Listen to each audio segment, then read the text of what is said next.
కొంతమంది మిత్రులు బీఆర్ఎస్ నాయకులు ఇసుకపై అనవసరమైన మాటలు మాట్లాడుతున్నారు.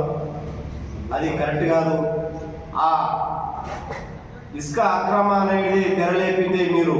గత 10 సంవత్సరాల నుంచి మీరు అడ్డగోలుగా ఇసుకను దోసుకొని, గతంలో మీరు ఎక్కడైతే ఈ డబుల్ బెడ్రూమ్ల పేరట కానీ, 100 పడకల హాస్పిటల్ పేరట కానీ, మిషన్ భగీరథ పేరట కానీ అడ్డగోలుగా ఇసుక డబ్బులు చేసి ఇటు ఆర్మూరు నిజామాబాద్తో పాటు హైదరాబాద్కు తరలించిన చరిత్ర మీది. మీరు దొంగతనం చేసి అడ్డగోలుగా ఇసుక దొంగతనం చేసి అనవసరంగా మాపై నిందలు మోపుతా ఉన్నారు. ఎట్లున్నదంటే మీ వ్యవహారము దొంగ అంటే భుజాలు తరుముకున్నట్టు ఉన్నది.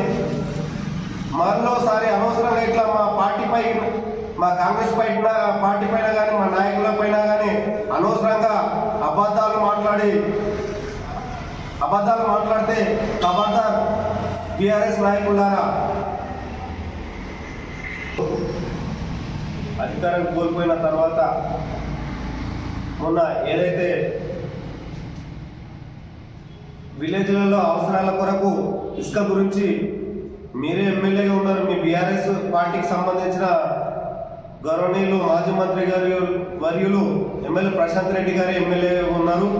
వారి దగ్గరికే మొన్న విలేజ్ కమిటీల ద్వారా పోయి, సార్ మా విలేజ్ అభివృద్ధుల కొరకు ఇసుక కావాలని చెప్తే, మాది అధికారంలో లేదు, మీరు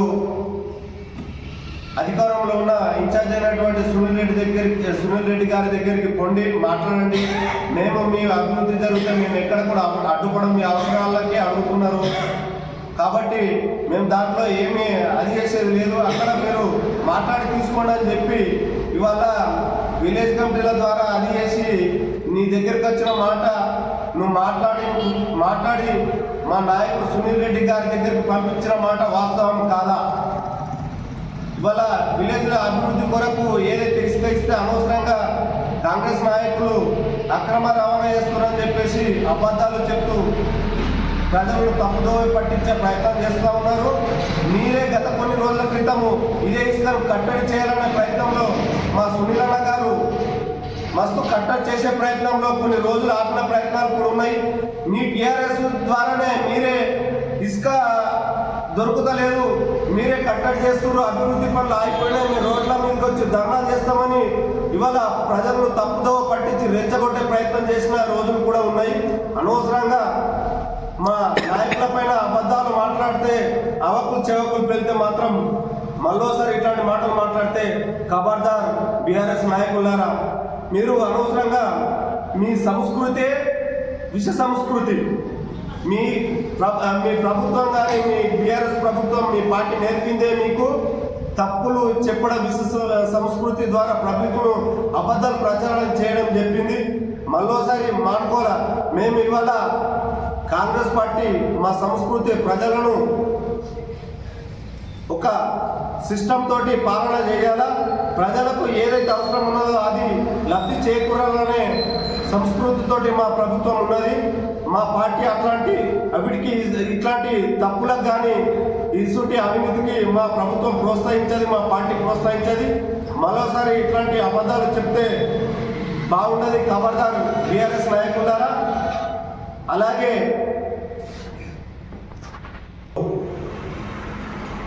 అభివృద్ధి పేరు మీద చర్చకు సిద్ధమని మాట్లాడుతూ ఉన్నారు.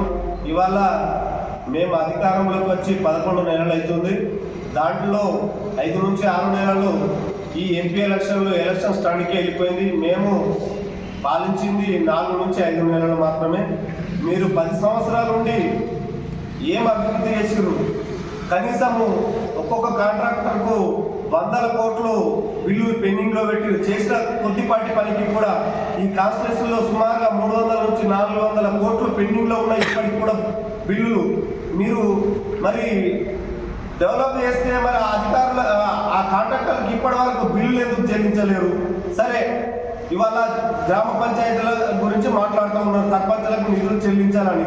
నిధులు మీ ప్రభుత్వంలోనే కదా, 4 సంవత్సరాల 9 నెలలు మీ ప్రభుత్వంలోనే పాలించారు కదా. మీరు ఎందుకు ఇప్పటికీ వాళ్ళకు మరి మీ అధికారంలో ఉన్నప్పుడు మీరు ఎందుకు బిల్లులు చెల్లించలేరు? మా ప్రభుత్వం వచ్చిన తర్వాత మా ప్రభుత్వంలో 3 నెలలే ఉన్నది కదా. అనవసరంగా ఇట్లాంటి అటు సర్పంచులను కానీ ఇటు ప్రజలను కానీ రెచ్చగొట్టే ప్రయత్నం చేస్తే మాత్రం కబడ్డర్ మరోసారి ఊరుకునేది లేదు. మా నాయకుడు ఇవాళ జిల్లా ప్రెసిడెంట్ అయినటువంటి మానవ మోహన్ రెడ్డి గారి గురించి మాట్లాడుతూ ఉన్నారు. ఇవాళ దత్తమాలారా ఒకసారి తెలుసుకోండి.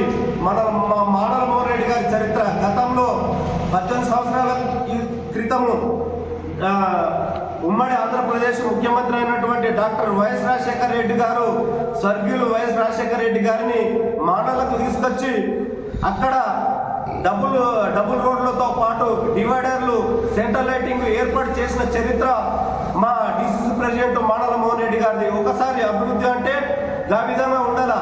ఏదో కూతు మాత్రంగా నామమాత్రం కొద్దిపాటి పనులు చేసి కమిషన్లు దొబ్బుకొని మొత్తం నాణ్యత లేని పనులు, ఆ కొద్దిపాటి పనులు చేసినా కానీ నాణ్యత లేని పనులు చేసారు.